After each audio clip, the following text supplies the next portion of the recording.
এই উম্মত তো এক নেকি দিয়া জান্নাতে যাবে। কয় নেকি দিয়া? একটা নেকি দিয়া জান্নাতে যাবে এই উম্মত।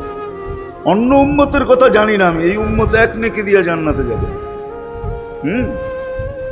নবীর একটা আদর্শের কারণে জান্নাতে যাবে। সিরত মানি আদর্শ, আর এটা আমরা কদমে কদমে মুহতাজ।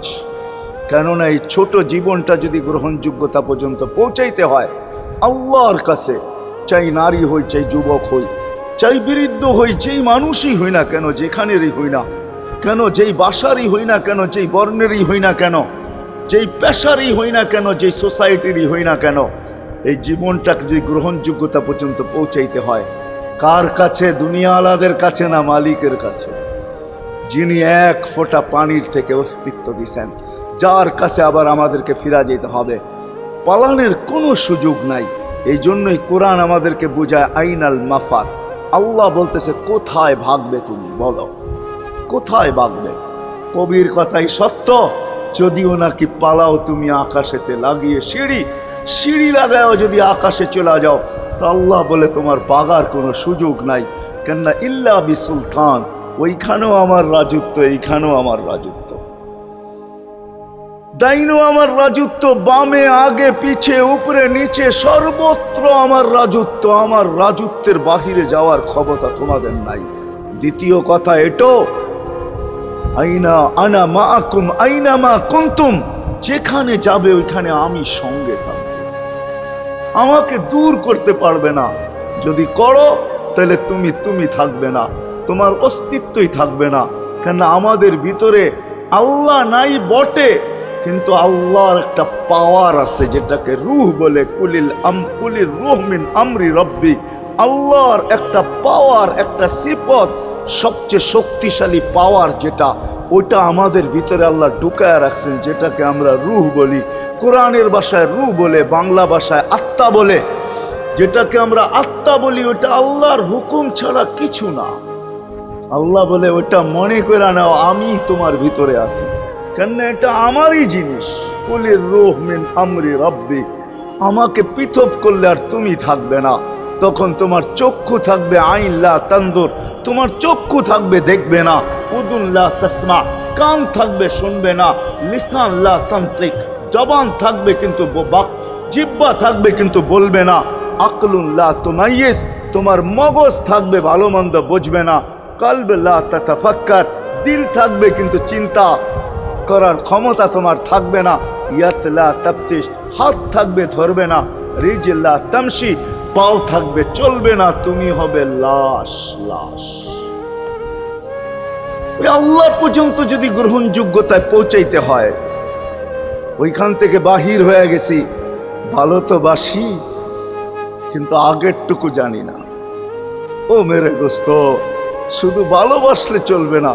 আবু তালেবের চেয়ে বড় ভালোবাসা আপনার আমার ছিল না। সাহাবাদের মতো ভালোবাসা আপনার আর আমার নাই। আছে নাকি?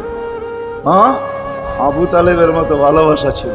চলেন শর্ট করি। আবু তালেবকে নিজের হাতে আল্লাহ রসুল কবরে রাখছেন। যখন রাখতেছিলেন তখন চিৎকার দিতেছিলেন, আম্মি মা তারাক্তালি সাবিলা, চাচা কোন রাস্তা রাখলেন না আমার জন্য। বলছিলাম কলেমা পড়েন, পড়লেন না। বলছিলাম ঠোঁটটা হেলাইলেন না। বলছিলাম চুপ থাকেন, তাও থাকলেন না। সর্বশেষ একটা চিৎকার দিলেন, আলা মিল্লাতি আব্দুল মুত্তালিব, আব্দুল মুত্তালিবের ধর্মের উপরে চলে যেতেছি। এই কথা বলে দুনিয়ার থেকে বিদায় নিলেন। চুপও যদি থাকতেন তো আমার জন্য কোনো সুযোগ হইতো।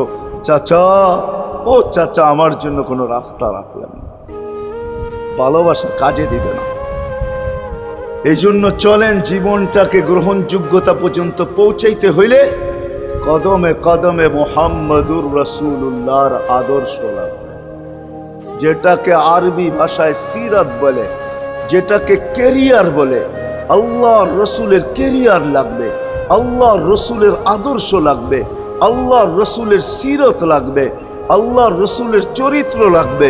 এই জন্যই আল্লাহ কোরআনে বলছেন, লাকাদ কানা লাকুম ফি রাসূলিল্লাহি উসওয়াতুন হাসানা, তোমরা লিমান কানা ইয়ারজুল্লাহ, তোমরা যদি আমাকে পাইতে চাও তাহলে আমার আদর্শ সহজ করছেন, কঠিন করেন নাই। আল্লাহ কঠিন করতে পারতেন, আল্লাহ সহজ করছেন। কেননা আসলে উদ্দেশ্য ছিল আল্লাহকেই মানা, আল্লাহকে মানা উদ্দেশ্য ছিল। কিন্তু আল্লাহকে চোখে দেখা যায় না, মানবে তো মানবে কি করে? আল্লাহর কথা শোনা যায় না, তো আল্লাহকে মানবে তো মানবে কি করে?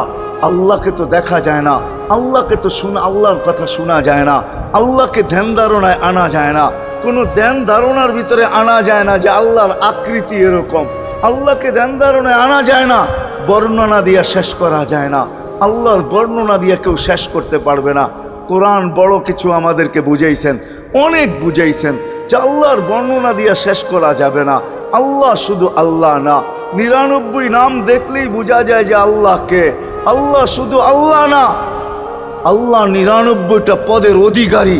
বিদায় আল্লাহ ধরা ছোঁয়ার বাহিরে আল্লাহ মানুষ প্রশ্ন করতে পারে, আপনাকে মানবো তো মানবো কি কইরা, পাবো তো পাবো কি কইরা? তো আল্লাহ আসান করছেন যে আমার নবীর আদর্শের ভিতরে আমি লুকায়িত আছি।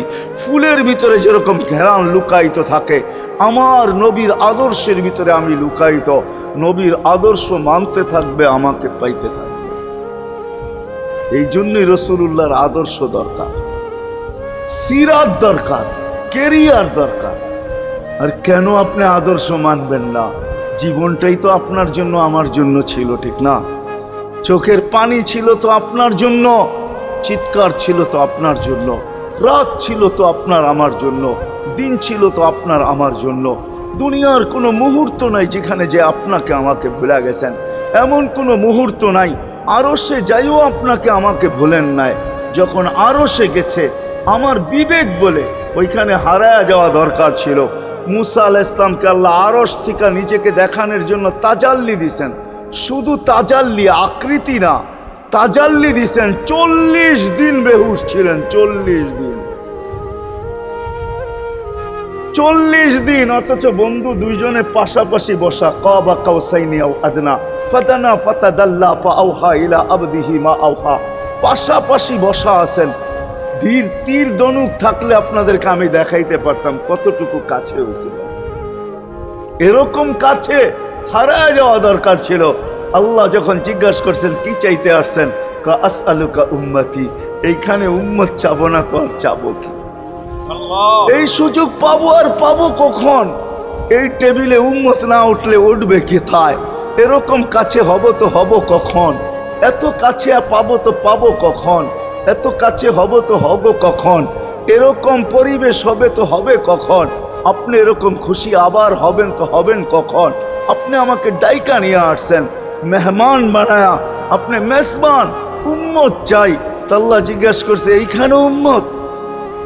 তো যুক্তি দিতেছে আনতা রব্বুল করিম আনান নবিয়্যুর রহিম কাইফা তুদাইয়ু হাদিল উম্মাহ বাইনাল কারীমি ওয়ার রহিম। শুরুতে আপনি, শেষে আমি। শুরুতে আপনি রব্বে করিম, শেষে আমি নবী রহিম। দুইয়ের মাঝে উম্মত জাহান্নামে চলে যাবে। আমি আমার মনকে বুঝাইতে পারবো না, আমি উম্মত চাই। আল্লাহ সান্ত্বনা দিতেছেন, কাসসামতুল কিয়ামাতা কিসমাইন, কিয়ামতকে 2 ভাগে ভাগ করছি। আমি জানি আপনি একাই চিৎকার দিবেন কিয়ামতের মাঠে উম্মতি উম্মতি বইলা, আর কেউ উম্মতকে স্মরণ করবে না। নবীরা তো মাকেও স্মরণ করবে না, বোনকেও স্মরণ করবে না, সবাই নাফসি নাফসি বলবে। আপনি উম্মতি বইলা চিৎকার দিবেন। বিদায় কিয়ামত আপনার আর আমার মাঝে ভাগ, আর কারো মাঝে না। সালতো তা সাফি তো সাফা, ওই দিন আপনি চাইতে থাকবেন, আমি দিতে থাকবো। আপনি সুপারিশ করবেন, আমি মঞ্জুর করতে থাকবো। লা ইউখজিকা ফি উম্মতিক, আপনার উম্মতের ব্যাপারে আপনাকে আমি লজ্জিত করব না। কোরআন আসছে আল্লাহর রসুলের কাছে, অদ্দুহা ওয়াল লাইলি ইদা সাজা মা ওয়াদ্দাআকা রাব্বুকা ওয়া মা ক্বালা। এই সূরার ভিতরেই আছে সাউফা ইউতিকা রাব্বুকা ফাতারদা, আপনাকে আমি রাজি করে ছাড়বো। কোরআন যখন নাজেল হইতেন তো কি অবস্থা হইতো ওলামারা জানে। আল্লাহ রসুল ঘামতে থাকতেন, এতটুকু কষ্ট হইতো। কখনো কখনো বলতেন কাদার রু আইয়া খরুজ, মনে হয় আমার রুটা বাহির হয়ে চলে যাবে।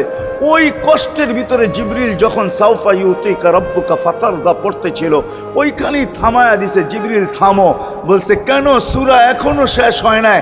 বলছে থামো, আল্লাহ আমাকে রাজি করতে চাইতেছেন, আমি এই মুহূর্তেই আল্লাহর কাছে কিছু চাইতে চাইতেছি। বলছে তোমাকে সাক্ষী রেখা। বলছে কি চাবে? তো চিৎকার দিয়া বলতেছে ইলাহি লান আরদা, ইলাহি লান আরদা হাত্তা ইয়াকুনা ওয়াহিদ মিন উম্মতি ফিন নার। ও